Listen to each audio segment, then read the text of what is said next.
Okay, we're going to get started, everyone. Thank you. Good afternoon. We're here today to first say thank you to President Joe Biden. Yes.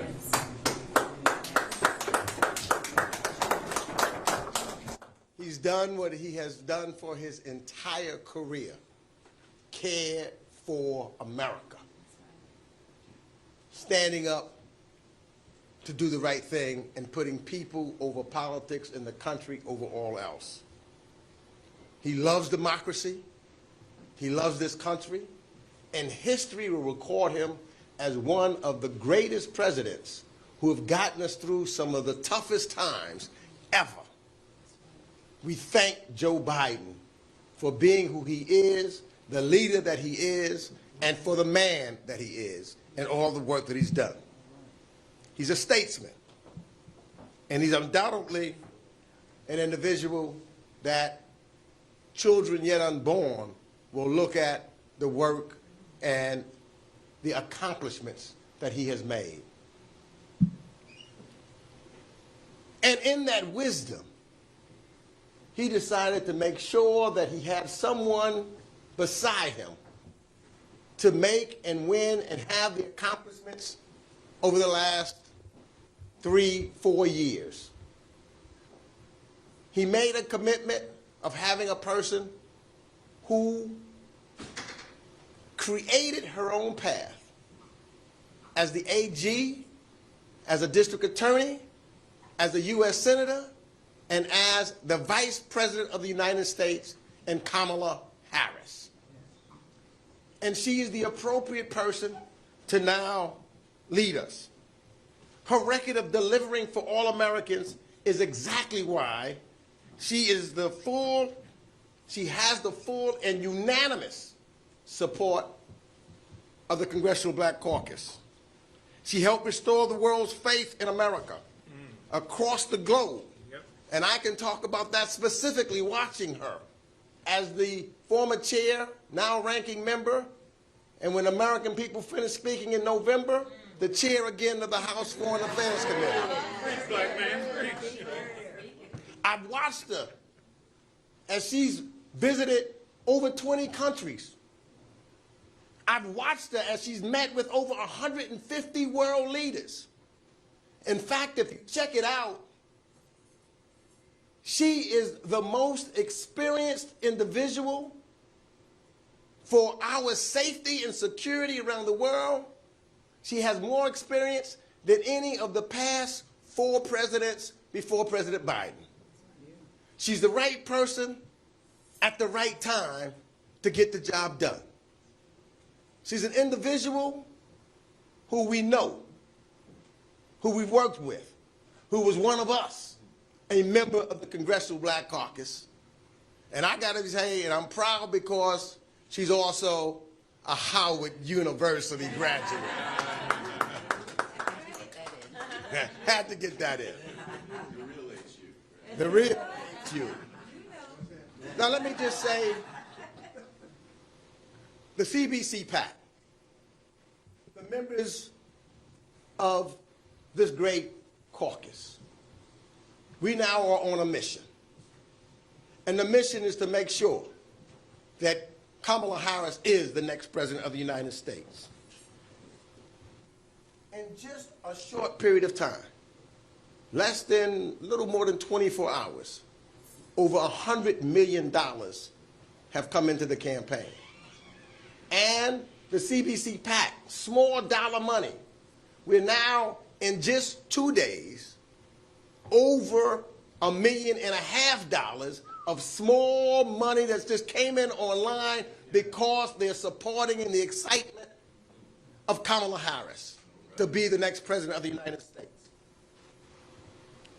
It's also in support, of course, of the historical opportunities, because what will take place at the same time or right before she's sworn in on January 20th, we'll be swearing in Hakeem Jeffries as the first Speaker of the United States House of Representatives. We'll also be looking forward to seeing Lisa Blunt Rochester elected to the United States Senate. and Angela also Brooks from Maryland to the United States Senate. And we will continue to expand the Congressional Black Caucus. We are 60 members strong. There's no limit on how much more we can grow and develop because it is a true reflection of America. And Colin Allred in Texas, another senator. But we are truly a reflection of the diversity of this great country. That's who we are. And that's what the Congressional Black Caucus represents. So we'll be going on tours. We'll be having members in each and every battleground state. We'll be making sure that we have members in our front runners in the red, the blue states. We're going to be actively on the ground. We're going to visit over 1,000 voter engagements for Democrats across the country. And we're going to have a complete tour of which we're going to be delivering and giving out to individuals very, very shortly. We're working on that now. So let me conclude this simply by saying this. The camera of history is rolling. And every now and then, when you're living in a historic moment, sometimes you don't really understand it. Some of the people out there may not have gotten it. But this is history that is taking place right now. And it's going to be recording what we all do. And that history is going to reflect that the Congressional Black Caucus, who, as we said to a person, we were with Joe Biden and let him make his decision. And if it was not Joe Biden, it had to be the Vice President, Kamala Harris. That's who we are. It has been the Congressional Black Caucus that has had to step up in our constituencies at times to save America. Save it from the harms of an individual who we know is not worthy of being President of the United States. Simply look at who he is. Simply look at what he has done. This country never was more divided than under his 4 years of leadership here. We're going to repair it. We're going to fix it. We don't need to go back. He says, make America great again. I don't know what America they're talking about. We're going to go forward. We're going to make great America live up to its true meaning of its creed. And with that, let me present the chairman of the Congressional Black Caucus, who has led in the forefront for the last 2 years. He understands it more than anyone else because when you look at his district, it is as diverse as America. He knows how to communicate to everyone. He is a leader's leader, our friend, our chairman, Stephen Horsford.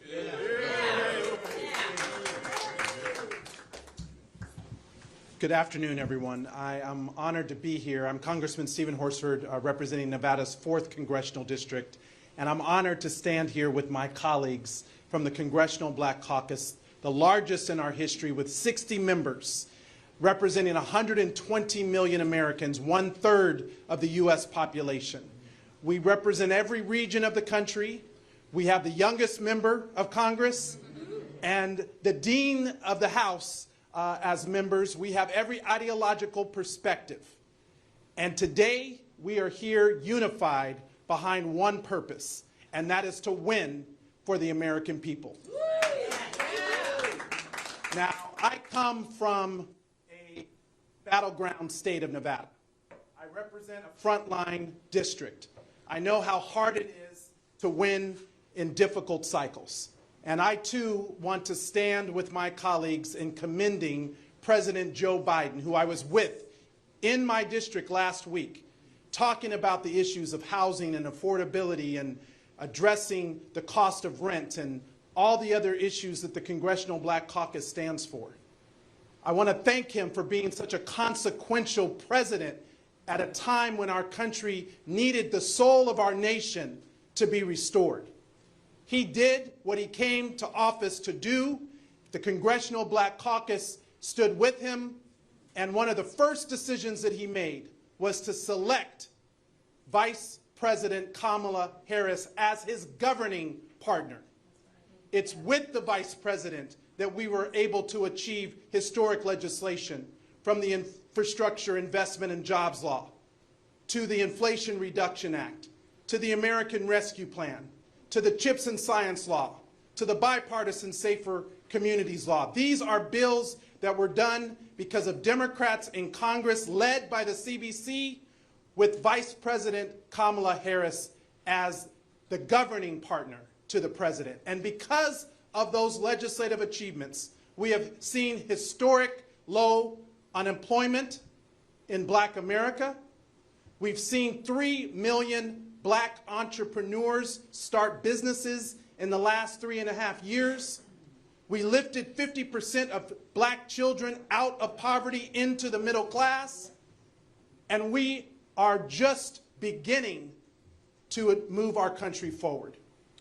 And so while the decision for the president to turn the baton over to the vice president had to be a difficult decision, we respect and honor that decision, and we are ready for the next generation of leadership with our Vice President, Kamala Harris, at the forefront.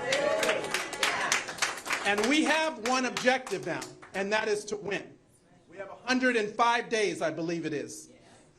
And not just to win the White House, but to win the majority in the House of Representatives, to make Hakeem Jeffries the next speaker, the first Black speaker in U.S. history, to return the gavels to Maxine Waters over financial services, to Chairman Gregory Meeks over foreign affairs, to Bobby Scott with education and labor, to Benny Thompson and Department of Homeland Security, and all the subcommittee chairs who will also be elevated.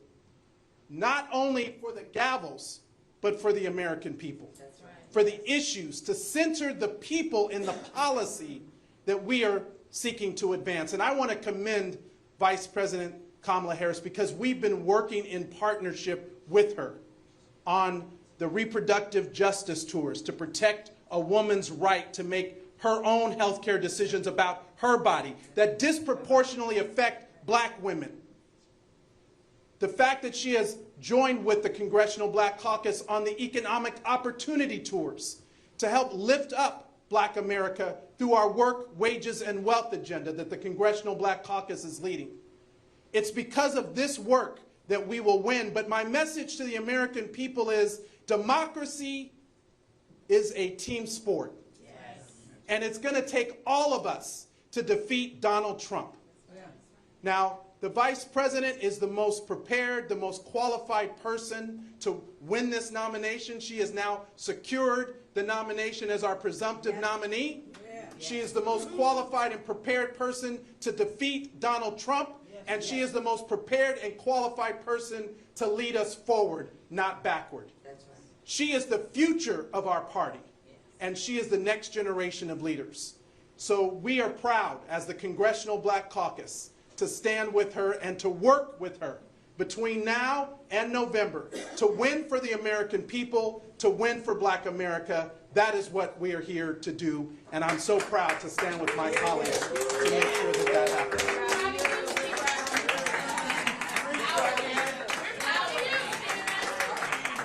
This is about our future, and Donald Trump and Trump's Project 2025 is about tearing down our communities, not building them up.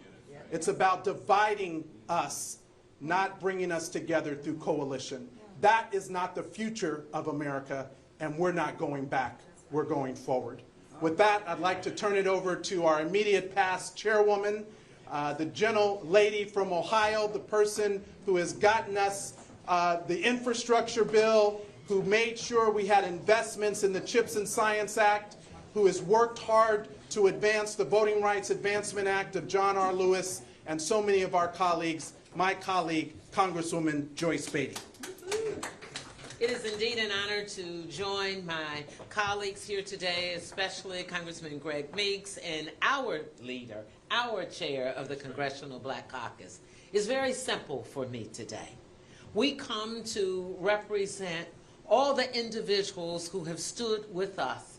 They've stood with us because they understand the work that President Joe Biden did. I could tell you about our children, which you've heard 50% of them lifted out of poverty. We could talk about our seniors in health care. But I know, as someone who's diabetic, what it means to put a cap on insulin at $35 for our seniors. I know what it's like to be able to have some 4 million students to get that loan forgiveness plan. I know what it's like when you talk about growing up and living in a community with crime, and to have a president who passed the most progressive gun safety legislation, keeping our communities. We come here, yes, unapologetically black, representing, as you have heard, 120-some million Americans, but 20 black Americans. So we say, Mr. President, thank you. Thank you for being on our side. Thank you for appointing, as you promised before elected, a black woman, Ketanji Brown Jackson, to the Supreme Court. It changed America. I know. I got to testify on her behalf.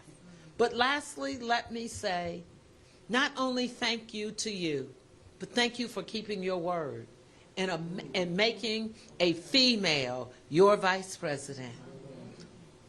I am so honored, I'm almost emotional to be able to say, we thank you for giving us Vice President Kamala Harris.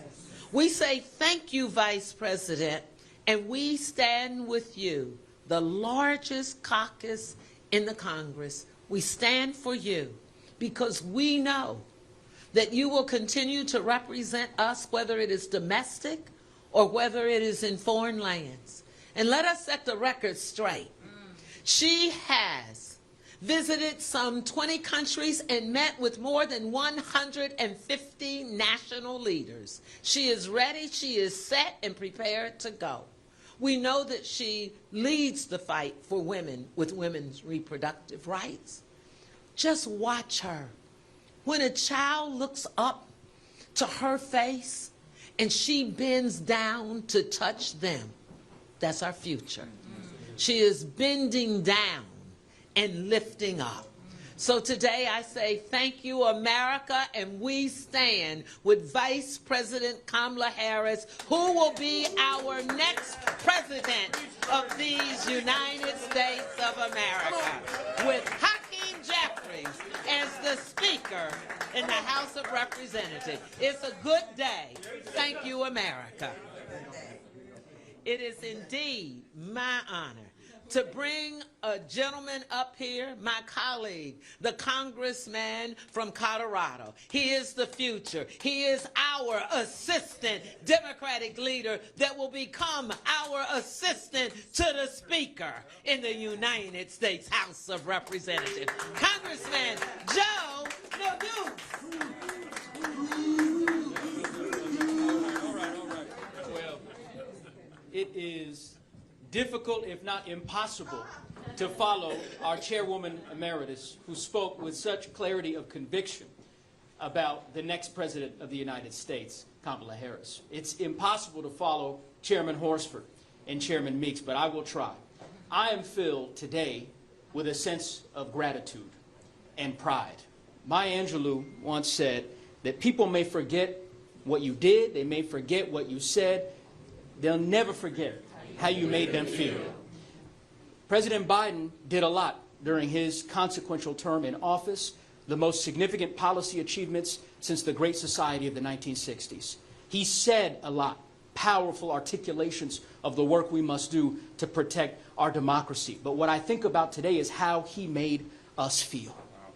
Every single American, that we mattered to him, that we mattered to each other. I'm filled with a sense of pride and gratitude for the president's decision-making, for his leadership, and the wisdom that he displayed in selecting an incredibly exceptional woman to be his vice president, and now, ultimately, to be our next president of the United States. It is fitting, at a time of great euphoria here for the Black Caucus, that we also find ourselves in mourning. Yesterday, we honored our dearly departed colleague, our beloved friend, Judge Sheila Jackson Lee from the great state of Texas. And as we gathered on the floor, Representative Mfume was reminding us that we stand on the shoulders of the giants who came before. And that Sheila Jackson Lee had taken that baton from Barbara Jordan and carried it forward. And I imagine she's looking down today with great pride in the president and in the next president of the United States. I will say just one word about Kamala Harris. You've heard this from Chairwoman Emeritus Beatty, from Chair Horsford, from Chairman Meeks. It bears repeating. She is the most experienced candidate for President of the United States in a quarter century. She served as Attorney General, she served as a county prosecutor, she served as a United States Senator, and she has served for the better part of the last 4 years as Vice President of the United States. Her achievements will stand the test of time. And I cannot wait to Chairwoman Emeritus Beatty's point, to hold my daughter's hand, who's 5 years old, on January 20th, and see this incredibly talented black woman become President of the United States of America. It is a moment that we will work towards and secure over the course of these next 105 days because we know everything is on the line. If we do our job, we will make that dream come true. And a key component of that dream, because when Vice President Harris becomes President Harris, she's going to need governing partners. We know she's going to have a Democratic majority led by Speaker Hakeem Jeffries in the U.S. House of Representatives, but the Senate matters too. And she will have a new governing partner in the United States Senate, someone whom she knows well, someone she trusts, someone who is a trailblazer in her own right, the first black woman to be the next U.S. Senator from the great state of Delaware, Lisa Blunt Rochester.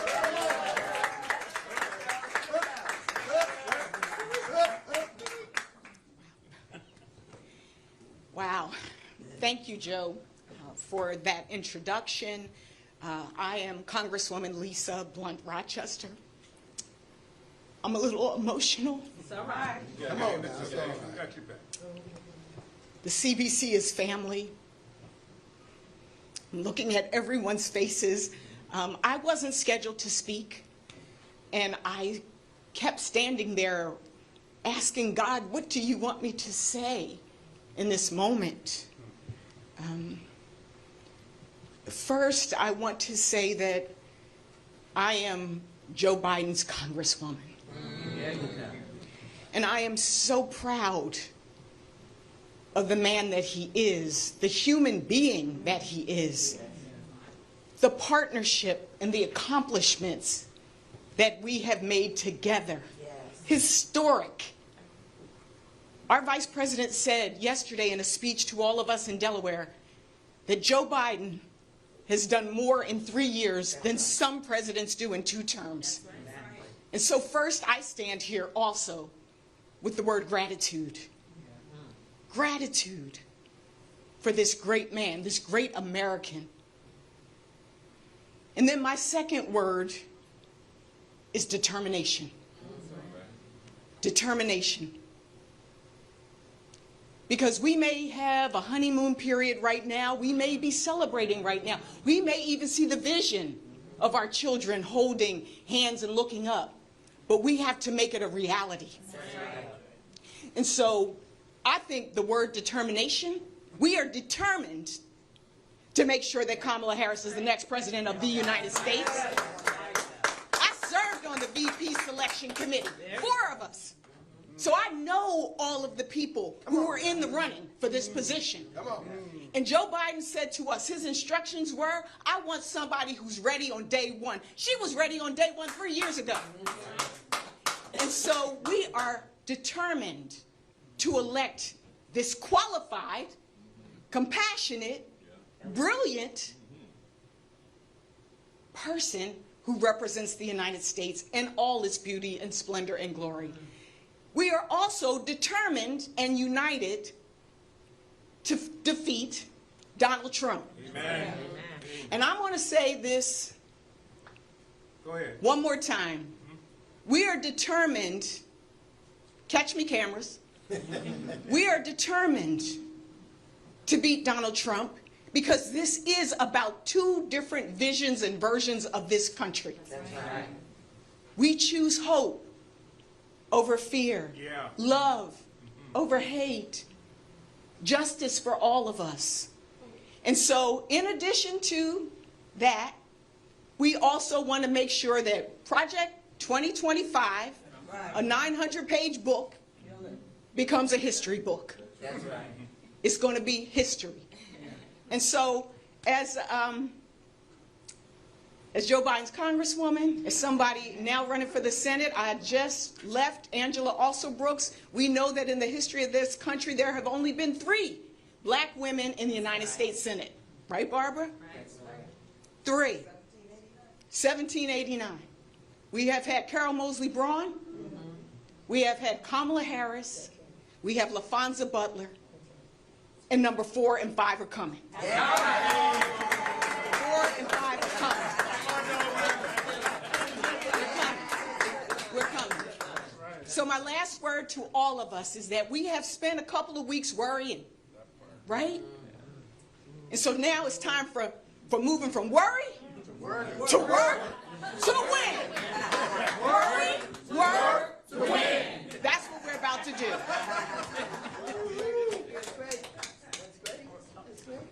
I will be as brief as possible, but many of you know that I am, yes, that's my name, Jasmine Crockett. I proudly represent Texas 30th Congressional District.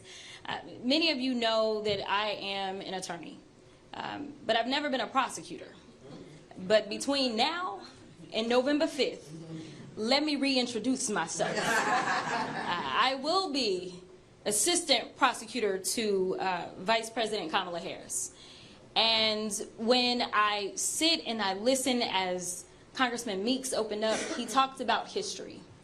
And I want to start to prosecute the case, because we know that anytime Donald Trump has to come in front of a prosecution and there's a jury that has a decision to make, we know which way those juries tend to go. So American people, you are my jury, and we will be prosecuting this case between now and November 5th. So let me go ahead and break this down a little bit for you and take you through history. I know some don't want you to know history. They want you to forget it, but I'm going to give y'all a little bit of recent history.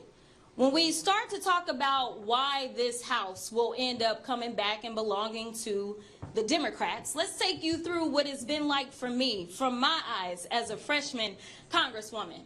You see, on day 1, I didn't get to swear in because they couldn't figure out who their leader needed to be. Now, some people may have forgot that, but that's kind of historic. It had never happened. In fact, I remember having conversations with Congressman Clyburn, and I said, the last time this happened, he's like, yo, this ain't never happened. Like, I don't know what to tell you. That was the beginning of the dysfunction known as the 118th. After they couldn't get a speaker, they then said, you know what, we are going to hold this debt ceiling hostage. We are going to make sure that our American credit is downgraded. And it's not that we ran up the credit card. They forget that they homeboy charged it up with $8 trillion in one term, something that has never been done before. And then they decided, you know what, because y'all decided to finally move forward and try to save the United States and our credit from crashing, we're going to go ahead and fire the guy that it took us forever to decide that we wanted to hire. And then we had to go through rounds and rounds and rounds of them not knowing who they wanted their next leader to be. But finally we got to the point that we started governing, or we thought we were going to get to governing. But we were about 6 months late when it came time to pushing forward with a budget. So as we go out and we talk to American people and they tell us, you know, we're concerned about inflation, we're concerned about the cost of housing, we're concerned about the cost of food. They're telling us their concerns, but I don't know that anybody has made it clear to the media that my Republican colleagues are doing things like pushing an agenda around gas stoves. Now, I've knocked a few doors in my day, and nobody asked me about a gas stove. I tell you all this to say is that I need the American people to remember what it was that they did when they had the power in their hands. And all they did was cause chaos and confusion. They have been known as a circus. That is what the American people need to remember, because that is only a microcosm of exactly what we will get. This is about the blue team, and the blue team is working for the United States of America. That is why it's not only important that our quarterback be Kamala Harris, but that we have a Democratic House, that we have a Democratic Senate. Because when we talk about the work that this president has been able to do for the American people, he wasn't able to do it by himself. It is important that we recognize and we dig deep and say we deserve better. It's not about an individual. It's about you having an opportunity to choose the blue team or the orange team. Do y'all know what the orange team means? Nevertheless, it is important that we understand, as it's already been laid out, it's time to get to work. That's right. We can get there, but if we go ahead and cede our power, we will not make it. But the power belongs to the people, and I'm telling you right now that so long as we do our part, we will win and we will save democracy. We have seen it from the moment that she got into this race. You have seen nothing but history being made, finally, for the right reasons instead of the wrong reasons. You see historic amounts of money being raised. You see historic amounts of women coming together online and black men coming together online and raising money. That is because we understand the assignment. And right now, we need the American people to understand the assignment. This is about saving all of us collectively, not about serving an orange Jesus. Yes. Robert Lee.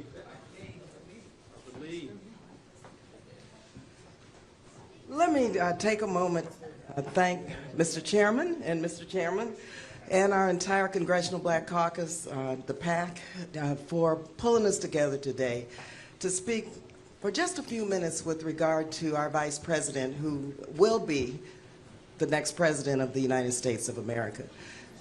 You know, and in listening to our members, let me just first associate myself with everything that was said, but also just add a couple of things, and I'm reminded of the scriptures, the book of Queen Esther. She has come for such a time as this. Vice President Harris is prepared, she's ready, she's experienced, she's faced many, many challenges, and she's pushed through those with people because people connect with her and understand who she is, and that she is for them, not for corporations and profits and putting people first. She does constantly. And I met Vice President Harris decades ago. She was born in Oakland, California, raised in Berkeley in the East Bay of Alameda County. And let me tell you just a couple of things about her. She ran for the Attorney General, as you know, of California. No one thought she could win. No one. Someone said, do you think you're going to elect a black woman as the top cop in California? I said, yes, we do. She won. But she won because people circled the wagons and voted for her because they knew her experience and her brilliance, and she was the best candidate. When she ran for the United States Senate, there were those who didn't believe she could win. And she said, watch me. And as Dr. Maya Angelou said, in spite of all the challenges, and still we rise, and she won. I was there with her when she announced her candidacy for the United States presidency in Oakland, California. She lifted up the legacy of my mentor, and I know many members' mentors here, the Honorable Shirley Chisholm, who was the first black woman who ran for the presidency. And Vice President Harris then, in her kickoff for her presidential campaign, lifted up this legacy and talked about this was another step in that march to justice and freedom and equity. And finally, I'll just say that we have to, and I'm glad that the CBC is so happy to be here, because lifting up President Biden with a sense of gratitude and thankfulness is extremely important during this period, because he put country over self. His history has been one, and my sister here knows, it's been transformational in terms of equity and in terms of justice and in terms of ensuring that African Americans and people of color and people who did not have a seat at the table have one. Vice President Kamala Harris was someone he appointed and selected as his vice president because of those reasons. Because of those reasons. And so coming from Oakland, California, and Berkeley, and the East Bay, and Alameda County, where we know her well, we know that she brings people together. We have a very diverse constituency in California. She cares about everyone. She's a leader. I was with her, many of us were there in Florida, talking about reproductive freedom in Florida. Thousands of people welcomed her. And so she will bring this country together. She is unifying our Democratic Party, not will, she is unifying it. And we're going to march on to victory, and we're going to connect with voters, because it's going to be the people and the voters of the United States of America who are going to make sure that the scriptures are going to be fulfilled, that she has come truly for such a time as this. Thank you again. We're going to take questions. Let me just close before we take questions, because Barbara mentioned Shirley Chisholm, who has to be looking down now, smiling at what she started. With Sheila.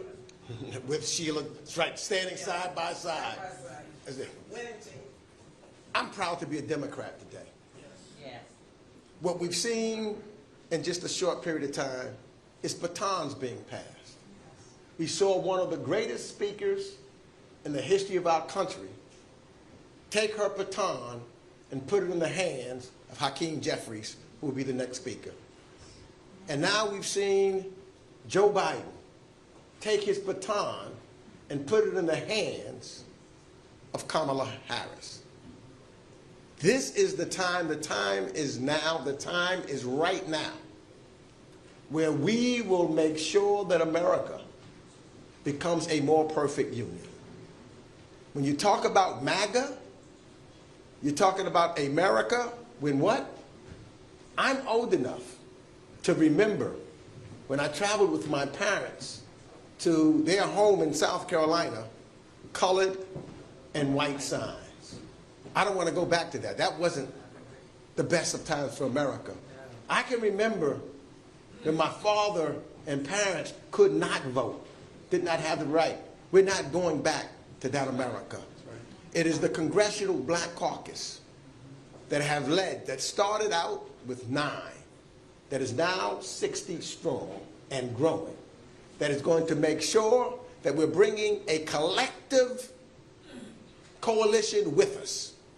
As Jesse Lewis Jackson said, it is a rainbow of all people working together with the same values to make a difference and make America a better place. So to Jesse Jackson, to Shirley Chisholm, to Dr. King, who said you're going to judge a person by the content of their character and not the color of their skin, that dream is now a reality when we elect Kamala Harris, the next president of the United States of America. We'll take questions. Yes. Vice President Harris has declined to preside over Prime Minister Netanyahu's speech tomorrow. Does the caucus or your members have any plans of protest or sitting out the speech tomorrow? Well, let me first say that she didn't decline. She had a previous engagement. I know for a fact that long before we even knew the date of Prime Minister Netanyahu going here, she had a previous arrangement at that time. She is not sitting out. She's not hiding. She is just making her commitment that she had made well in advance. She's keeping that commitment. I just want to emphasize her foreign policy and international and national security experience. Many of us have been with the Vice President abroad. I was with her a couple of times, once at the Munich Security Summit. And I just wanted to say very quickly how her input, her advice, her understanding of the issues and our foreign policy, she brings to already the national security space that this administration holds. And so she has experienced, she meets with world leaders already who listen to her and who value her input and who lead so many of our international organizations. And that's an aspect I hope that the press will report in terms of her qualifications as a global leader. That's absolutely correct. I was with her with President Zelensky. I was with her with President Macron. I was with her when she was over in the Shangri-La dialogue. She is ready. Yes. Hi, Cheyenne Daniels with The Hill. Very quickly, I know we've talked a lot about the Vice President's qualifications. At the same time that we are starting to hear claims that she is a DEI president, she will be the DEI president. Any response to some of these comments we're hearing already? So not only is the Vice President the most prepared and qualified person, but these attacks that somehow it's because of her ethnicity, her race, that she's in her position are unfounded. They are disgusting and offensive. And I just want to say this. They are not only attacks on her. When they have attacks on DE&I, they're attacks on you and I. We are a multiracial, multi-generational society. This is what Donald Trump and MAGA Republicans don't want to accept. We're not going back to the days that we're not counted as full citizens. Again, I represent one of the most diverse districts demographically in the country. Strong and vibrant African-American community, politically active, 30% Latino, the fastest growing AA, NHPI community, and all the other communities that I represent. The attacks on DE&I are an attack on all of us. And so Donald Trump and other Republicans who are waging these anti-DE&I attacks are not only doing it against the Vice President, they're doing it against all Americans. And it must end now.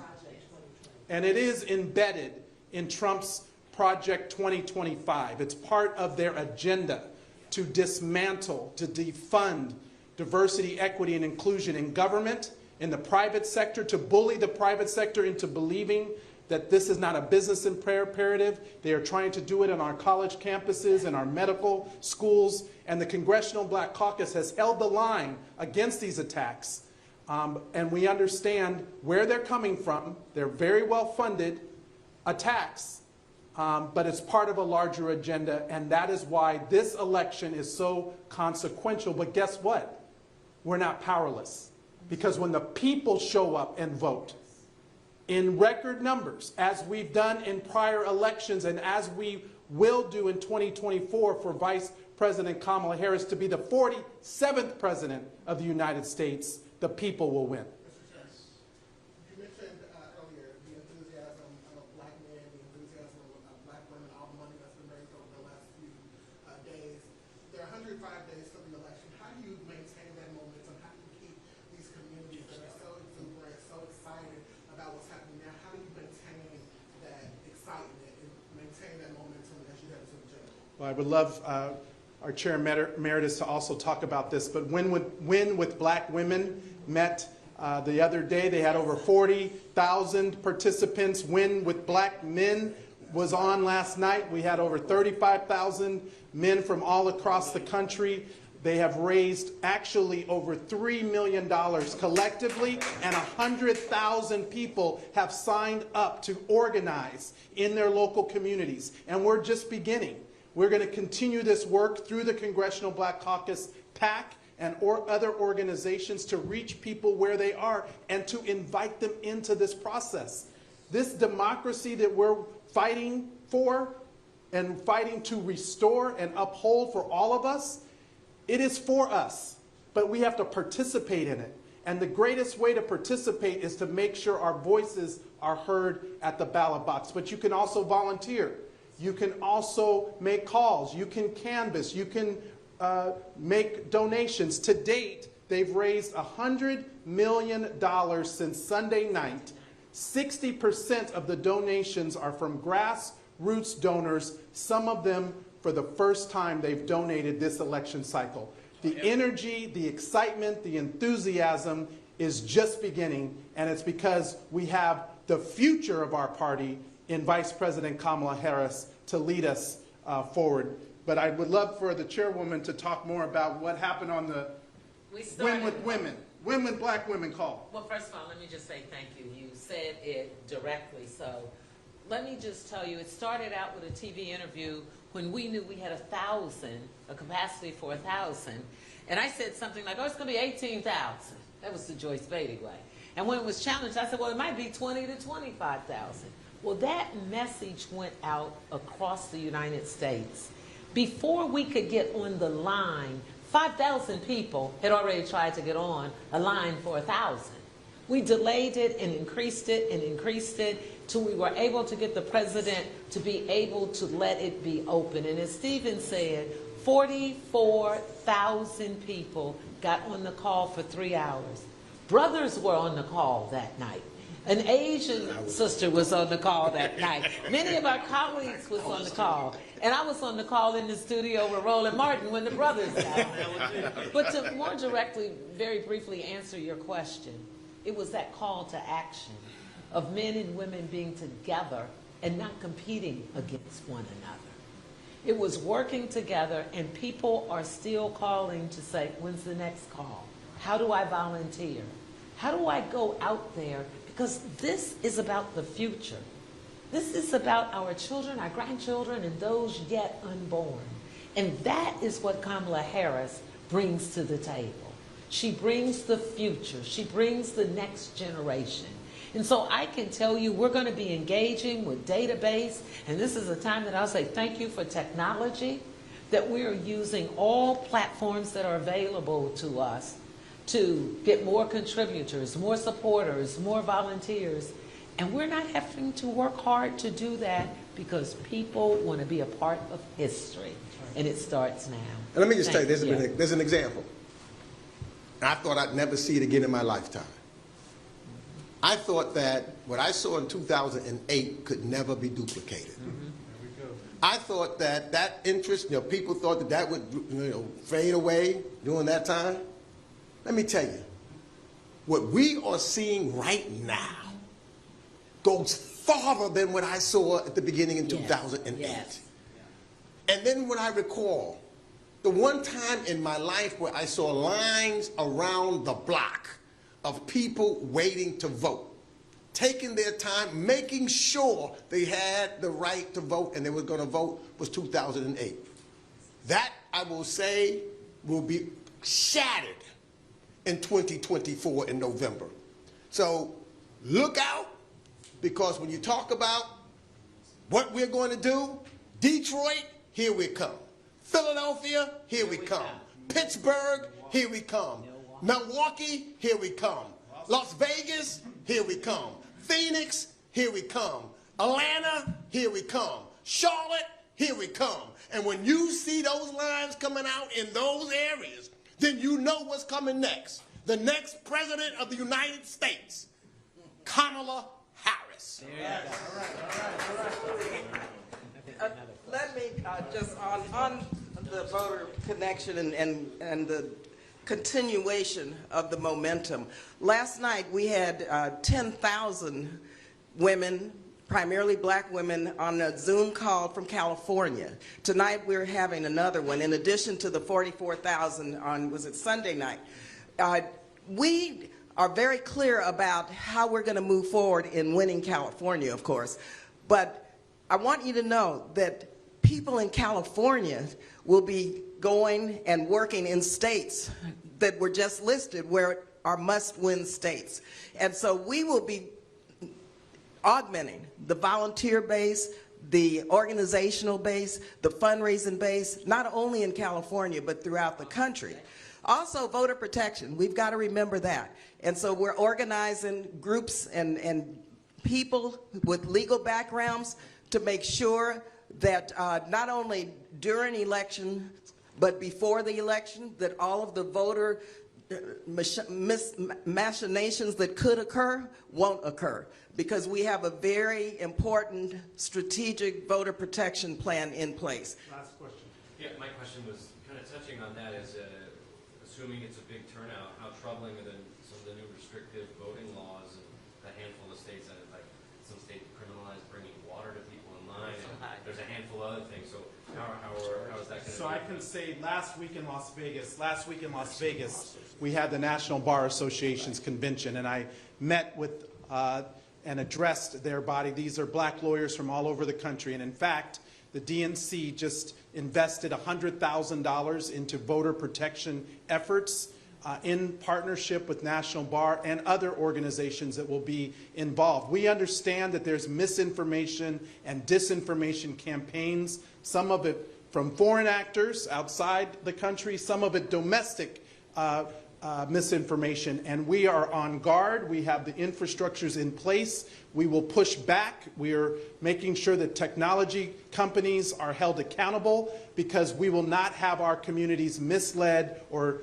have disinformation targeting our community at a time when their votes are so essential in the upcoming election. And you'll see people, water's not going to stop them from voting. Threats are not going to stop them from voting. When you see folks who want to make sure that there's a change, nothing deters them. They will stand and they will make sure. You'll see what we've seen previously. You know, we've had individuals when in 2008, a 98-year-old woman wouldn't even want to jump the line. She said, I don't want to jump in front of anybody. I want to stand on this line and wait because I'm going to vote today. And you're going to see that kind of determination in this. And not only for the African Americans. I can tell you, I chair the Queens County Democratic Organization. I've got lawyers that are calling me of all nationalities right now. Says, send me where I need to go. They tell me I have the money to pay for myself. They don't want the campaign to pay for them. I have my own dollars. I have my own wherewithal. I want to utilize my legal experience to make sure that every American that wants to vote, every American that wants to have their voice heard gets a chance to vote. So we will be ready for anything. But I will tell you, the power always belongs to the people, and these people are ready to make any sacrifice to make sure they make that vote, because they know so many other people died for them to have the right to vote, and it will not be denied now. Thank you. Freedom. Okay. Last question. Oh, thank you. Chairman, I want to ask you about some of your House colleagues that have not yet endorsed Kamala Harris as being the likely nominee. I know as a frontliner yourself, there's been some frontliners saying they're not sure how she's going to perform down ballot. What is your response to that, and I guess your reaction to members of the House on the issue? Well, look, let me just say this. Number one, every member will make their own decision, but Kamala Harris has now earned more than the required number to become our presumptive nominee. So it's time for us to come together to be unified in one objective, and that is defeating Donald Trump. I know that Leader Jeffries and Senator Schumer met earlier today and have endorsed her campaign, because they also understand that this is about winning the House back and Democrats taking the majority, and protecting the Senate, where so many important issues from our judges, confirmation of U.S. attorneys and other important positions, including the cabinet, are made. And so we are laser focused on winning for the people, and every single member should get on board with Vice President Kamala Harris. She is the future of our party. And for all of those who had questions or had any doubt, just look in the last 2 days since Sunday night at the energy, the excitement, the enthusiasm that she's bringing not only to this party, but I've got nonpartisans and independents in my district, 30% of whom are the electorate in Nevada, and they're excited for her candidacy and the future of her leadership. So it's time for us to unify behind Kamala Harris, the 47th President of the United States. But as has been said, we're done with worrying. It's now time to do the work and to win. So let's go do the work.